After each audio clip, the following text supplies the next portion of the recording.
Game over. It is game over. Game over, cancer. I'm Val Solomon, Director of Program Impact at Cannonball Kids Cancer Foundation. And I'm Dana Nichols, Executive Director of CKC. Game Over, Cancer, a podcast dedicated to exploring conversations about pediatric cancer research, solutions, and inspiring family stories. We're a nonprofit dedicated to creating innovative treatment options for kids fighting cancer and educating for change. By creating a space for these conversations, we empower the community to take action and provide tangible hope. Game over, cancer. Screw you, cancer.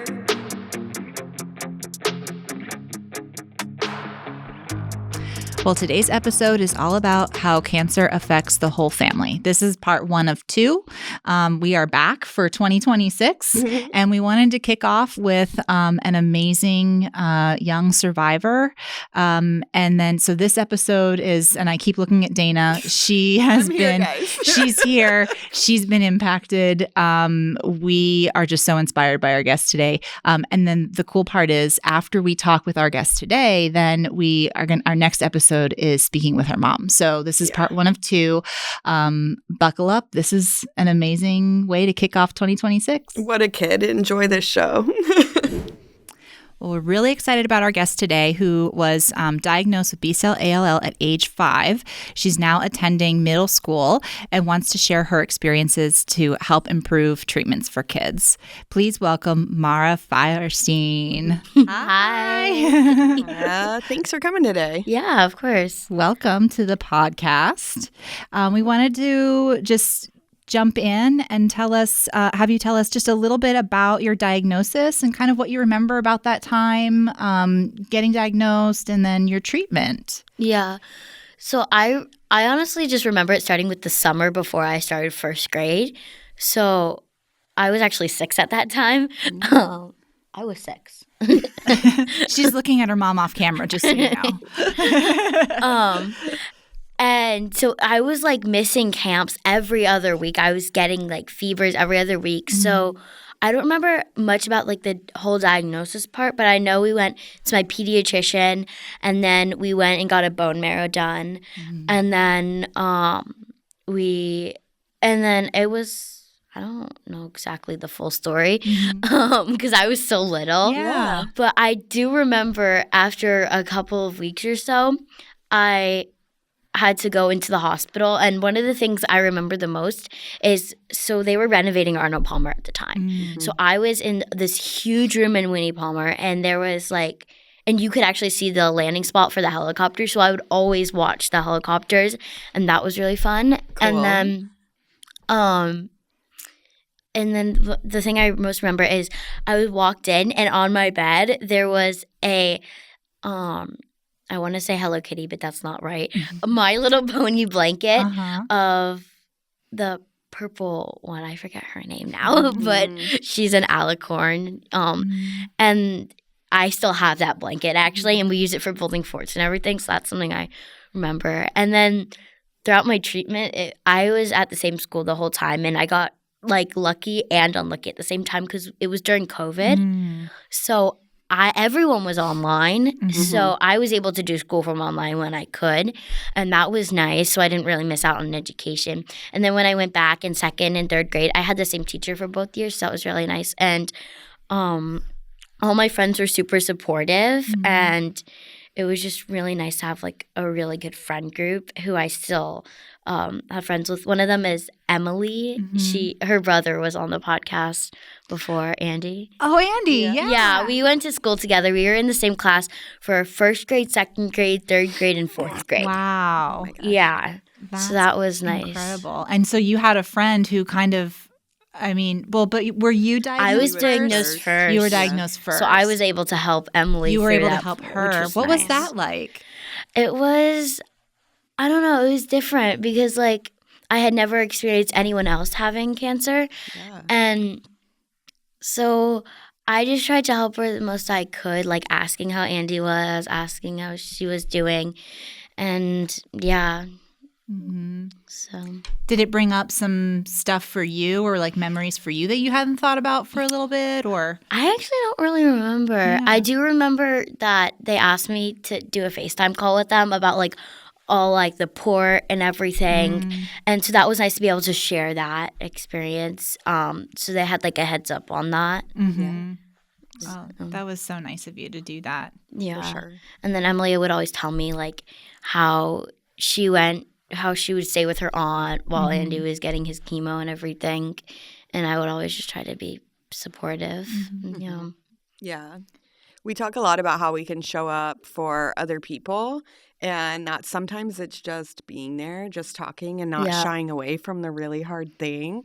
And in this case, you had already been going through the really hard thing. Like Yeah, that it's was already, finished. Yeah, so that was part of who you were. But I think it's still really admirable for anyone to want to show up for someone else. That's really, really nice of you. Thank you. I wonder now, a couple years later, you're in middle school. Yes. And so at the time, you're saying you got diagnosed. You didn't really know that much about it or what was going to happen.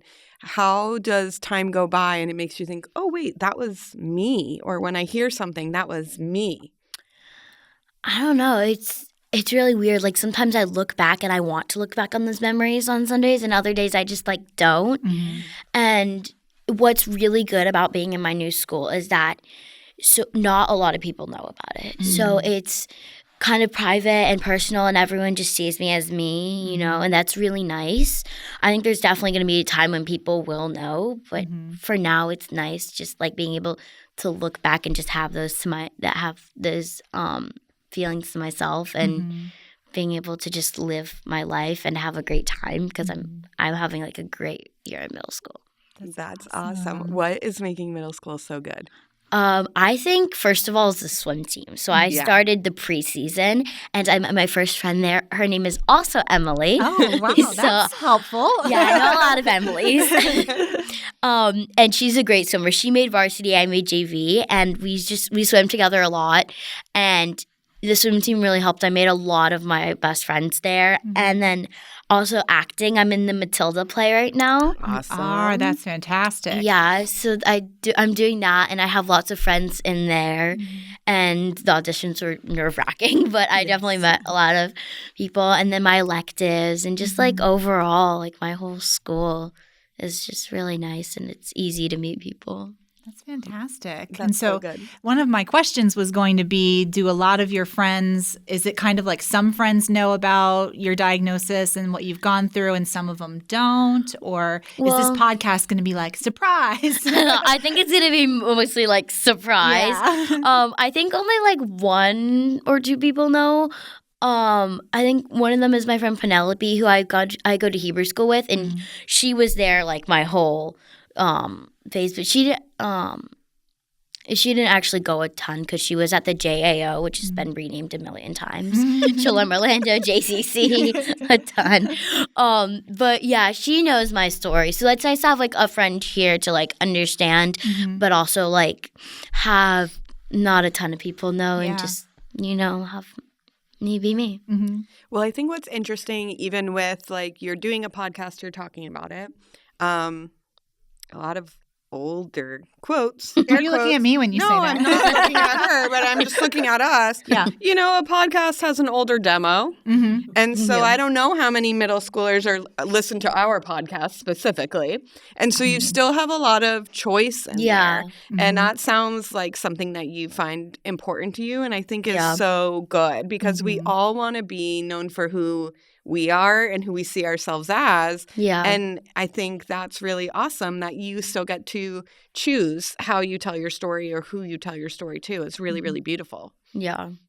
So tell us a little bit about what kind of motivated you to want to share a little bit more about your story. You have all this stuff going on, and really, if you wanted to like fly we have lines to learn. Yeah, we have lines to learn. Swims to swim. Yeah. I think what really started this out was one, my bat mitzvah project, because I'm going to celebrate my bat mitzvah in a year, and 2 was when Andy did this podcast, and my mom went to the gala? Was it a gala? I think Mom came to the Ripple Effect. The Ripple Effect, yes. So part of my mitzvah project, one of the things I could do was go to a hospital and do like some sort of performance or share my experiences and like make the kids there feel happy and like uplifting. And then when Andy did this podcast, I was like, I really want to do that. I think this is a great way to share my story and help other kids at the same time, because I've listened to a lot of the episodes, and I really like the episodes with the survivors because you get like inside information while also like getting just like, I don't know, like just like a personal feel into it. Do you think it's cool to hear survivors who are older than you and get to see a little glimpse of what maybe like there's so much life to lead? And what does that look like for you when you hear them? When I hear them, I think of like what they must have gone through, because they're like teenagers then. And like that's a really hard time to be going through something like that. Like I got it so young that stuff like losing my hair and not being able to go to school wasn't too much of a big deal. But like when you're in high school and that's like your hair is everything. Lot. Yeah. the way you show up is like everything. And that's like I'm like, wow, like how did they get through that? Yeah. I think that what you'll find is that when people listen to hear you and your story as a survivor, they're thinking the same thing, that we all see other people and go, how did they do that? And that age isn't really a factor in that, even though you were little, which it sounds like you see a little bit as a blessing. Yeah. But you still went through something really big. Really big. Yeah, I know. I was just thinking too, we hear a lot of full-grown adults who are like, we ask them, why did you get involved with CKC? And they will say, like, as an adult, maybe I had cancer, and I can't imagine a kid who's 5 or 6 going through it, Yeah. So I think that's also, I think hearing your story is very inspiring to a lot of people. And seeing, just what happens afterwards. And I would love to hear a little bit more about how, now that you've shared your story a little bit, how is it feeling sharing your story in a kind of public way? It's good. I like, my mindset is that like I'm helping a lot of kids through this, so they know they're not alone and they're not like the only one going through this, and that they're going to get all the support and all the help they need, and that they're going to go through this, but it's going to be okay, and they're going to get to the end.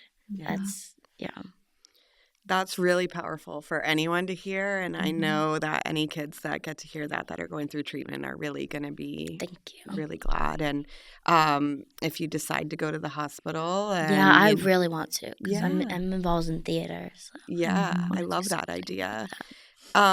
But do you still take time to go to the doctor and have different appointments? Oh my God, there's so many. I've missed like 4 days of school for that already. In the whole year, it's a lot.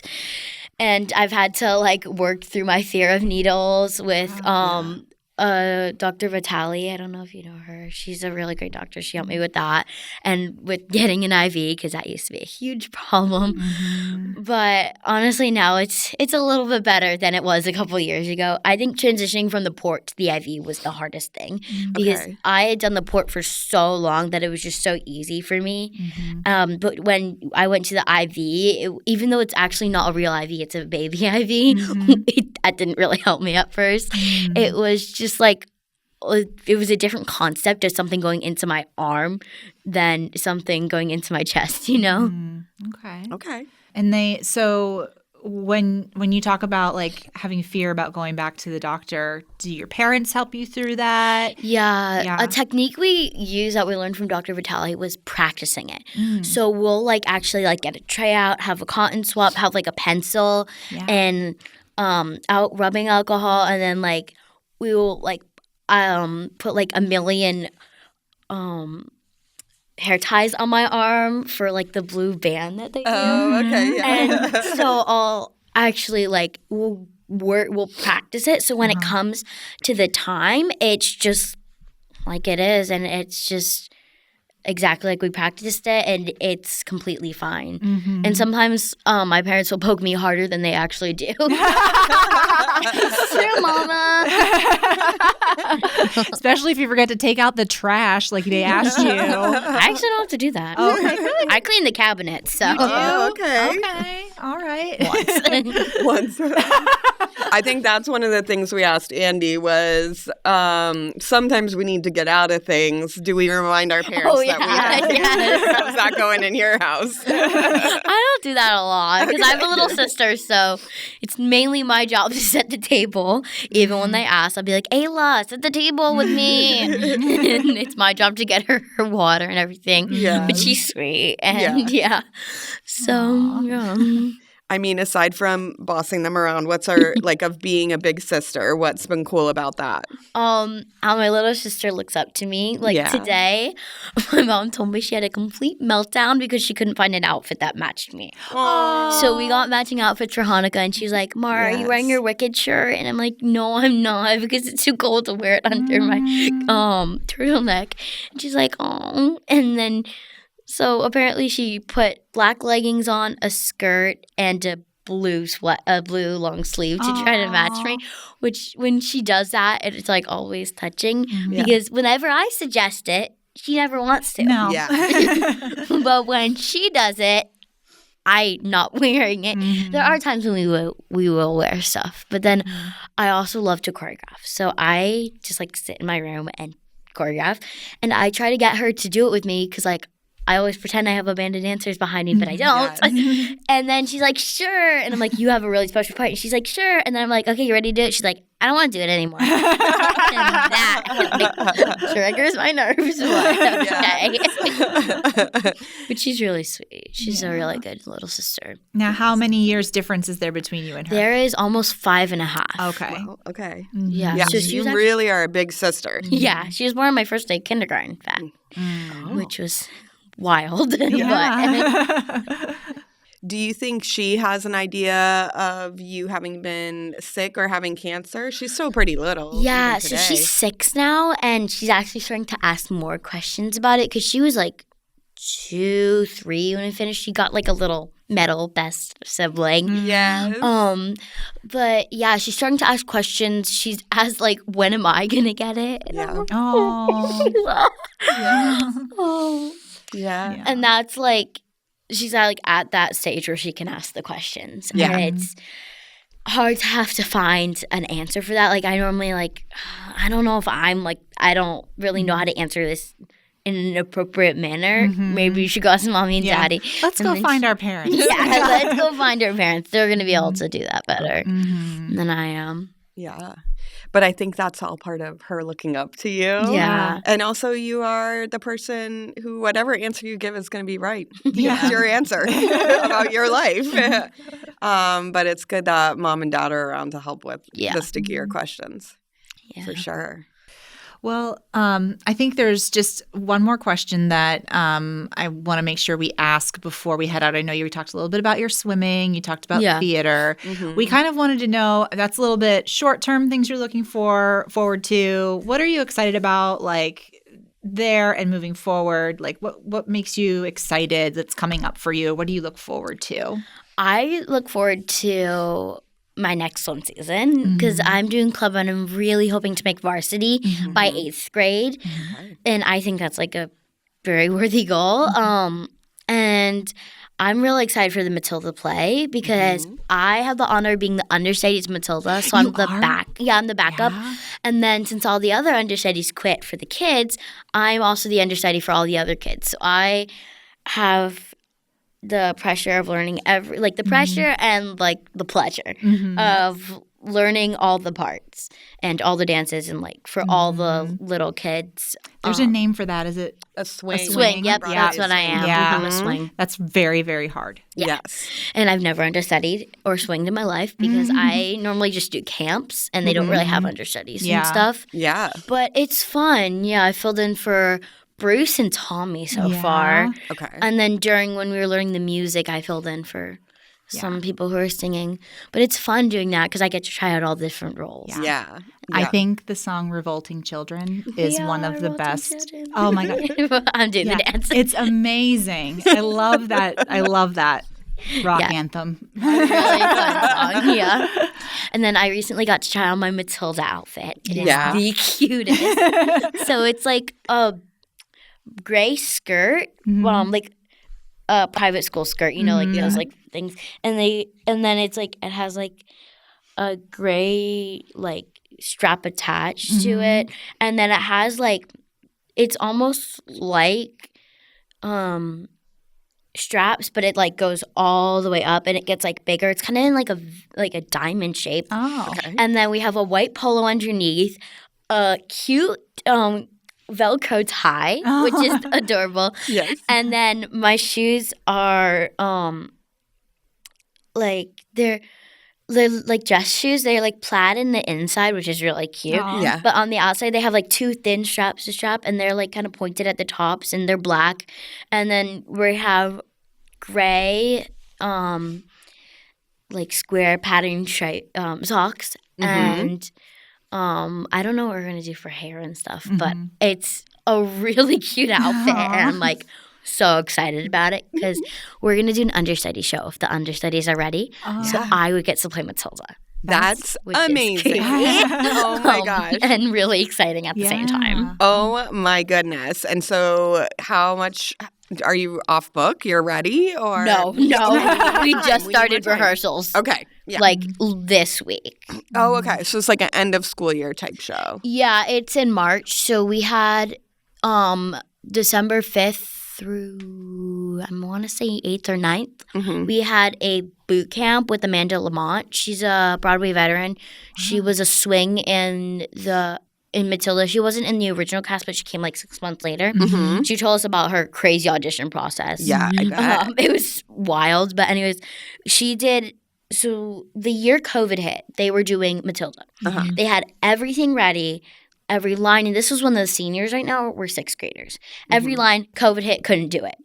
So now that they're seniors, it's like a back, and they're doing, and now we're doing Matilda again. Yeah. So that's and they get to complete. So we had, so we had a choreography boot camp going back to Amanda Lamont, and we learned all the choreography for the ensemble songs. So we're just gonna have to do like Naughty and like the personal songs. But I did love the Revolting Children dance. It's got to be so fun to dance to. Yeah, one of our favorites was the song Bruce. We went like, Bruce, you'll never again be subject to abuse. You're a Mexican Bruce, you call it truce, Bruce. But it was still fun because you have like these boxes that open up to be desks. And we like turn them around and go like this way and switch desks. And the choreography is just super fun. And, like, you get to go up on the desk and then down, and, like, it's just amazing. And this sounds Broadway caliber. Yeah. We're going to, off time, we're going to reach out and find out when this is happening. Oh, my gosh. Yeah. That is so exciting. It sounds like you have two great loves and passions right now of the show and of swimming. Yes. I'm glad they happen at different times. Right. We're glad you can do them both. Yeah, they have a middle school play that I couldn't audition for that because of my swim season. Yeah. So I can only audition for the ones that are after the swim season. Got it. But that's kind of good because then I can still swim with the club while also doing it. So I keep up my swimming and still do like something different and something new. That's awesome. Well, if there's any person out there who can balance all of that and learn how to be a swing for a show and be resilient and beat cancer and do all of these things, I believe it to be you. So Thank you. I do too. Good luck with all of it. I don't think you need it though. But I want to see it. I want to see what's happening. Yeah. Thank you. Is there anything else you want to make sure that people know about you or about when kids have cancer or about Matilda? Anything you want to talk about? I think something that every person on the planet should know about cancer is that everyone will beat it, no matter like if they don't beat it physically, but mentally, and everyone will get through it. And even when there's bad days, there will be some really good ones too, because you just still got to live your life and have fun, even during those hard times. Yeah. Thank you. I think that's beautiful. Mm-hmm. Yeah. I mean, the reason CKC exists, the reason we invest in research is to make sure kids like Mara have treatment options at their diagnosis. We're so glad she's here with us today. If you want to support the mission that makes the research possible, you can go to our website, cannonballkidscancer.org, and check us out. You can make a gift. You can learn more about what we're doing. That's right. And we want to thank you for listening to Game Over Cancer. And you can also have an impact by leaving a review, and that helps us reach more listeners. So you can help us educate for change by adding a review and then sharing the podcast. We'd love for you to do that. Mm-hmm. Thank you for tuning in. We appreciate you making a commitment to join our fight. I'm Dana Nichols. I'm Val Solomon. And until next time, we'll CKC. See you later. Join us as we transform fear into courage and turn adversity into opportunities for change. If you want to be involved in the conversations that create change in the world of pediatric cancer, take a moment, share, like, and subscribe.